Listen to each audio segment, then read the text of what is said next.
Olá! Estamos hoje com mais um HSVcast Papo de Saúde. Vamos falar sobre um tema fundamental para a qualidade do cuidado em saúde, a segurança do paciente. No Hospital Santa Virgínia, esse compromisso está presente em cada detalhe da assistência, desde a chegada do paciente até a sua alta. Para conversar, como transformamos protocolos em práticas que salvam vidas e garantem confiança no atendimento, contamos com a participação Suzana Piacente, coordenadora da qualidade do HSV, avaliadora de acreditação ONA pela IBS e consultora de governança corporativa e assuntos regulatórios para empresas de saúde. Farmacêutica pela Universidade Camilo Castelo Branco, especialista em gestão de projetos pela USP e governança corporativa e sustentabilidade pela FGV. Eliane Fernandes, enfermeira da qualidade do HSV, atuante na área de assuntos regulatórios e auditorias internas de serviços de saúde, formada e especializada na área do bloco cirúrgico pela Universidade de São Camilo. E para conduzir essa conversa, eu, Priscila França, enfermeira de educação corporativa do Hospital Santa Virgínia, vamos iniciar nosso bate-papo falando o que é a segurança do paciente e sua relevância. Quando falamos em segurança do paciente, muita gente pensa apenas em evitar erros médicos, mas esse conceito vai muito além. Como podemos explicar de forma simples o que realmente envolve a segurança do paciente aqui no nosso hospital? Podemos começar, Suzana? Bom, boa tarde, Pri, boa tarde, Eli. Quando a gente fala de segurança do paciente, a gente precisa entender o contexto, o todo. Então a gente precisa considerar a instituição, as pessoas que estão envolvidas, não só o paciente e o médico, mas todos os profissionais envolvidos, desde assistência, o setor de apoio, os setores administrativos, as pessoas que acompanham esse paciente também na instituição e as necessidades desse paciente. Quais são as expectativas dele em relação ao cuidado, as necessidades dele e os procedimentos que envolvem aquele processo de assistência ao paciente e o acompanhante dele também. Então, esse processo de segurança vai englobar todo esse contexto. Perfeito, né? A gente fala de uma maneira institucional, porque é desde a entrada do paciente até o seu retorno, né? Então, quais são os principais riscos que podem ocorrer dentro de um hospital e que precisam da nossa atenção diária para serem evitados? Eliane, você consegue comentar um pouco para a gente sobre isso? Sim, existem vários riscos que a gente está suscetível quando a gente está em um ambiente hospitalar. Então, dentre eles, a contaminação cruzada, risco de infecções devido aos cuidados de saúde, risco de queda, risco relacionados ao ambiente, umidade e temperatura, danos relacionados a equipamentos que utiliza na assistência. Esses são alguns dos principais riscos que a gente pode se submeter quando está no ambiente hospitalar. São fatores complexos e aqui no Hospital Santa Virgínia, a segurança não é apenas uma diretriz, ela faz parte do dia a dia da equipe. Que práticas ou protocolos vocês destacariam como fundamentais para garantir esse cuidado? Bom, a gente segue várias regras, né? No Brasil temos diversas legislações que são aplicadas às instituições de saúde. Então hoje nós seguimos as 6 metas internacionais, mas além das metas internacionais, que a gente pode falar mais para frente, nós também desenvolvemos protocolos e procedimentos para que esse atendimento seja o mais seguro possível. E o que envolve esses protocolos são o acompanhamento do resultado, né, de toda a etapa da assistência, para que tenha barreiras que, né, a gente identifica os riscos atrelados àquele atendimento, inclui barreiras para evitar aqueles riscos, e aí o gestor e as áreas de apoio acompanham as efetividades dessas barreiras em relação à redução desses riscos. E os procedimentos envolvem toda a parte de preparo e treinamento dos profissionais de saúde e de apoio para atender os pacientes adequado, com um fluxo já pré-estabelecido, onde você evita o erro ou a falha. Com certeza. Um ponto importante que a gente pode destacar é a integração dos colaboradores, né? É um assunto que está presente desde o primeiro dia desse colaborador aqui na instituição, para que a trajetória dele seja baseada nas metas internacionais. Eu até queria que vocês mostrassem, né? A gente tem um crachá que a gente apresenta na integração e que cada colaborador utiliza depois junto com o seu crachá oficial e que estimula que todos trabalhem em cima das 6 metas internacionais. E, por exemplo, a higiene das mãos é uma medida conhecida, mas e que salvam, né, vidas. Que outros exemplos podemos citar de atitudes simples que têm grande impacto na prevenção de incidentes? É importante informar que a CCIH é a nossa grande parceira e trabalha ativamente aí na higienização das mãos aqui na instituição, e que, apesar de ser uma prática simples, não é dada a devida importância relacionada a essa prática, e que é muito importante, que ajuda a prevenir várias infecções aí e doenças para o paciente. Mas além dessa prática, existem os cuidados com os dispositivos que o paciente utiliza, a comunicação efetiva com o paciente. Então, o paciente bem orientado, ele ajuda ali no cuidado dele. Além do treinamento da equipe, dos protocolos e dos procedimentos, os POPs que temos aí padronizados na instituição. Perfeito. Muitas vezes o paciente não percebe, mas existem inúmeros processos de conferência, desde a identificação correta até o uso seguro de medicamentos. Vocês poderiam explicar para a gente um pouco como o hospital garante que todos esses passos sejam cumpridos? Claro, a gente tem as metas aí internacionais de segurança do paciente, como a Suzana comentou, e aí na meta 1, que é a identificação do paciente, a gente preconiza os dois identificadores aqui na instituição, que é o nome completo e a data de nascimento. E aí durante todo o atendimento do paciente, não só assistencial, a gente valida essa informação com o paciente para evitar erros.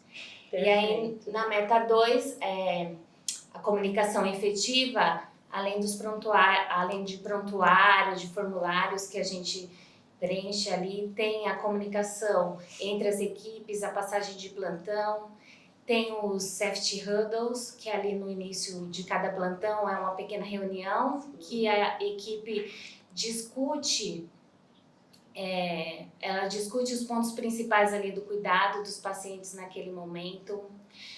Na meta 3, de medicação segura, tem aí toda a cadeia medicamentosa que é estudada, verificada, e a farmácia auxilia aí a gente. Então tem a identificação dos medicamentos na unitarização, tem a validação da prescrição com o medicamento que está sendo recebido ali na farmácia e a confirmação do paciente ali na hora da administração. Reconciliação medicamentosa. A reconciliação O processo é bem complexo. Exato. Padronização do medicamento, acompanhamento, a parte de farmacovigilância, que é esse acompanhamento para que o paciente não tenha, ou se ele vir a ter alguma reação adversa ao medicamento, a gente possa entrar com alguma ação e fazer a comunicação com a vigilância sanitária e com o produtor daquele medicamento, o fabricante, né? Sim, e diante disso, a gente ainda, pelo que a Eliane contextualizou agora, tudo isso é um trabalho de equipe multiprofissional. Sim.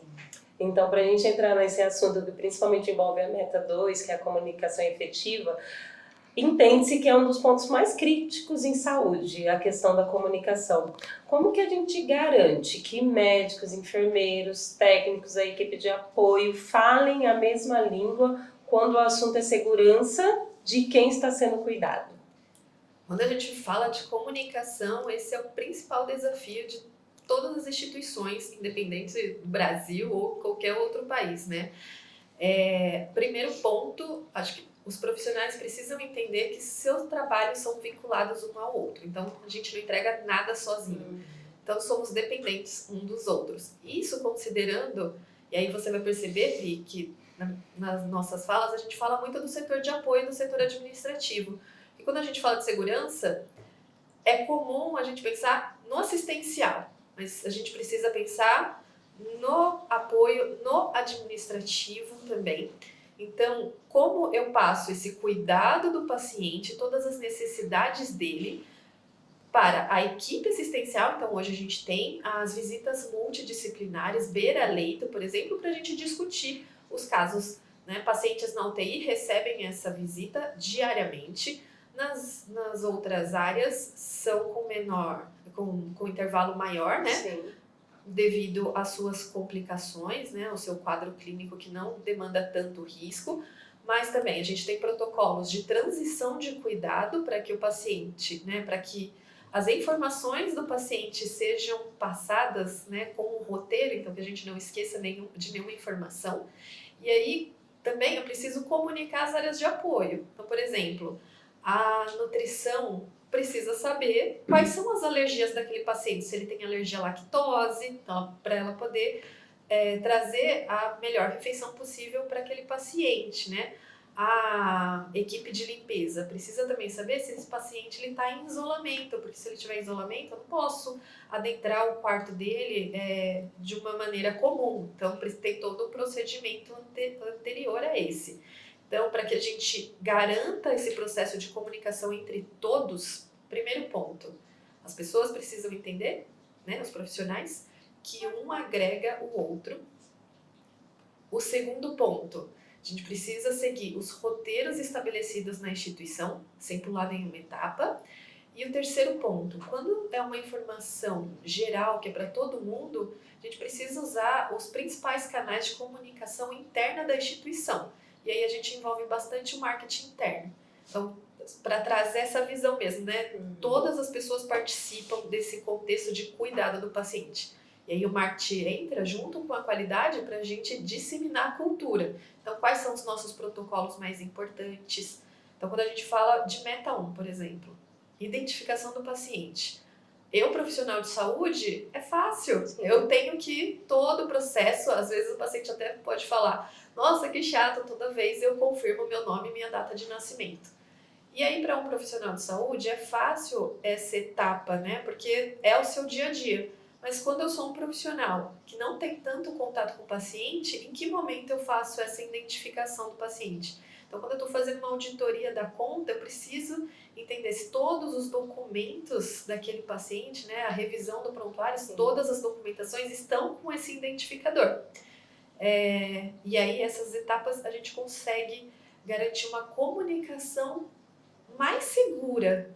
Garantir uma comunicação efetiva é muito difícil. É desafiador, mas a gente vê o resultado no nosso paciente, né? O resultado final, e todo mundo se sente envolvido. Então a responsabilidade aumenta porque a gente passa credibilidade e segurança para o atendimento do paciente. E Eliane, comenta um pouco com a gente em relação ao paciente e os familiares. A gente entende, né? Hoje é muito falado o paciente dentro da sua jornada de tratamento, ele é o ponto central. E de que forma pode se tornar parceiro das equipes nesse processo de segurança? Então, o paciente precisa entender que ele é o principal ali no cuidado dele. Então, ele precisa participar ativamente no cuidado.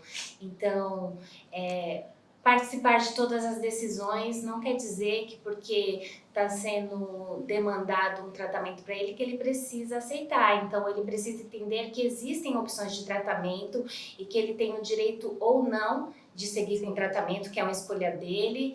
E estar bem orientado, buscar informações, porque é importante. Um paciente bem orientado, ele ajuda na melhor decisão ali junto com a equipe. Então, ter a participação tanto do paciente quanto do familiar nesse quesito é muito importante. Ele sempre retirar as dúvidas dele, ele não ficar com dúvidas. Então, se ele tem alguma dúvida ou se está acontecendo alguma coisa com ele ali durante o cuidado, ele sempre falar e conversar com a equipe.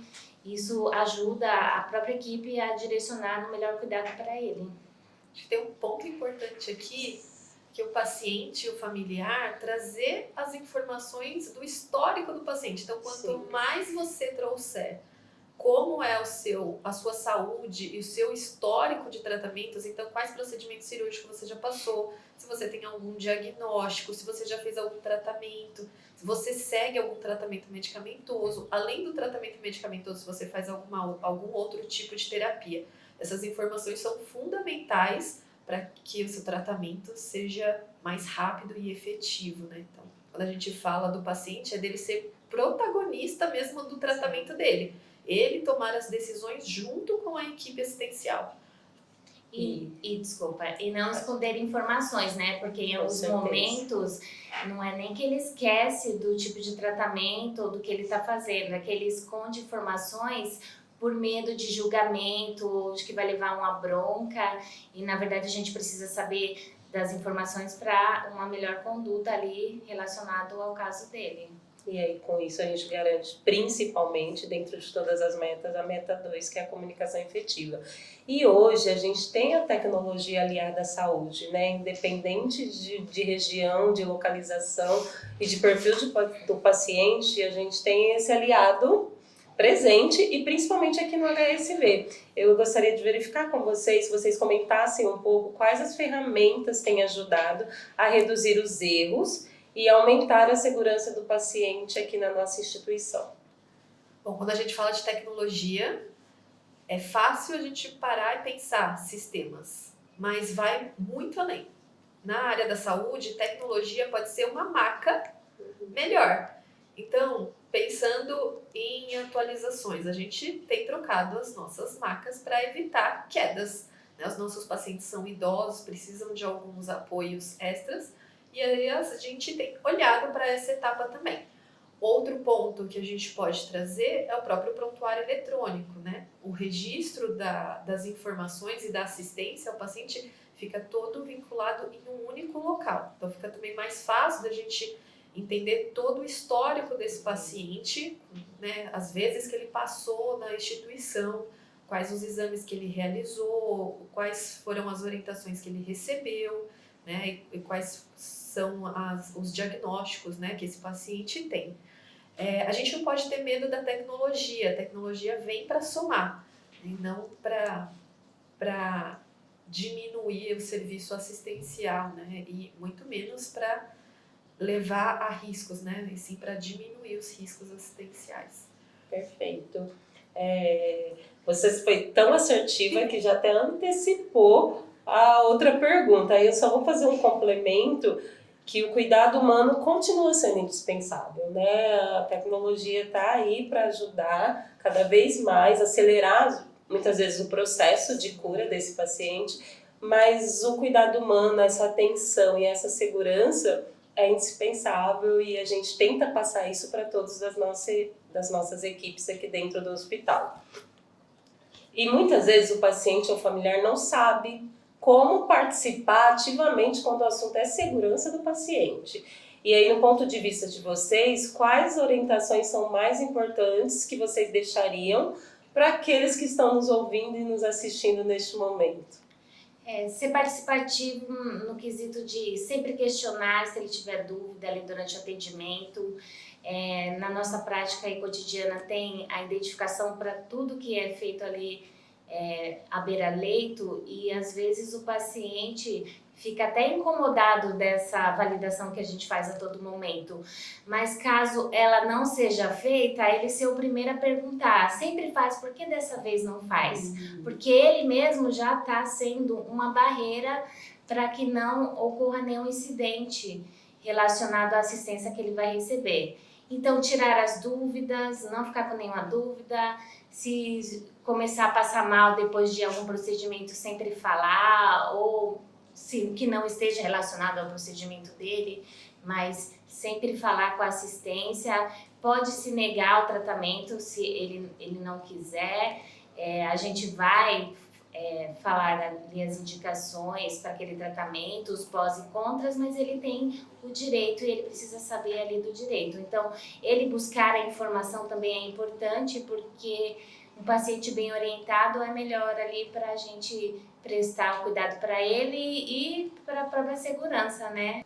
Aproveitando, nessa semana comemora-se o Dia Internacional da Segurança do Paciente. E aí, Só para a gente resumir, para quem está nos assistindo, as 6 metas internacionais que foram estipuladas pela Organização Mundial da Saúde. Sim. Aqui na instituição, a gente tem esse crachazinho aqui que a gente entrega para os colaboradores aí na integração.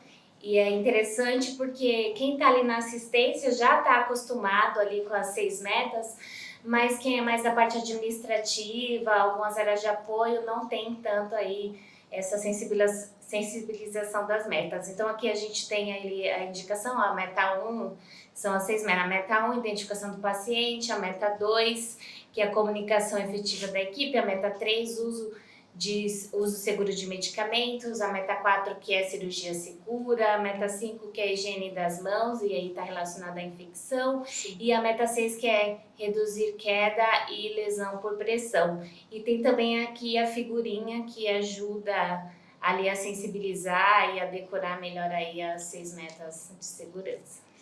Perfeito. Segurança do paciente é uma construção diária que depende de protocolos, tecnologia, comunicação e principalmente das pessoas comprometidas. Que mensagem final vocês gostariam de deixar para reforçar esse compromisso do HSV com cada paciente que passa por aqui? Seja protagonista do seu cuidado. Então, como a gente falou aqui várias vezes, a comunicação é muito importante. Então, seguir as recomendações da equipe, retirar sempre as suas dúvidas. Se você sentir alguma coisa, como a gente já falou, você reportar à equipe, porque assim você está tornando o ambiente mais seguro também, está sendo participativo e está ajudando ali a gente trazer a melhora o mais rápido possível para você. Suzana? Para deixar um recado também para os profissionais, né? Então, sejam participativos na segurança, né? O óbvio, às vezes, não é óbvio. Então, sejam participativos do núcleo de segurança do paciente nas instituições onde vocês atuam.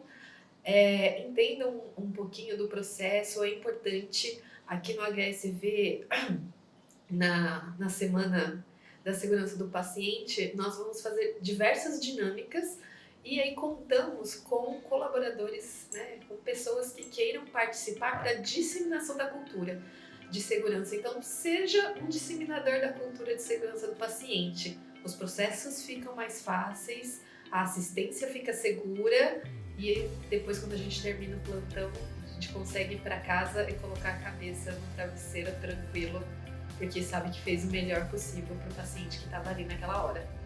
Muito obrigada, Suzana e Eliane, por esse bate-papo tão rico e obrigada a você que acompanhou mais um episódio do HSV Cast, o Papo de Saúde do Hospital Santa Virgínia. Se você gostou, compartilhe com seus amigos e continue nos acompanhando. Até a próxima!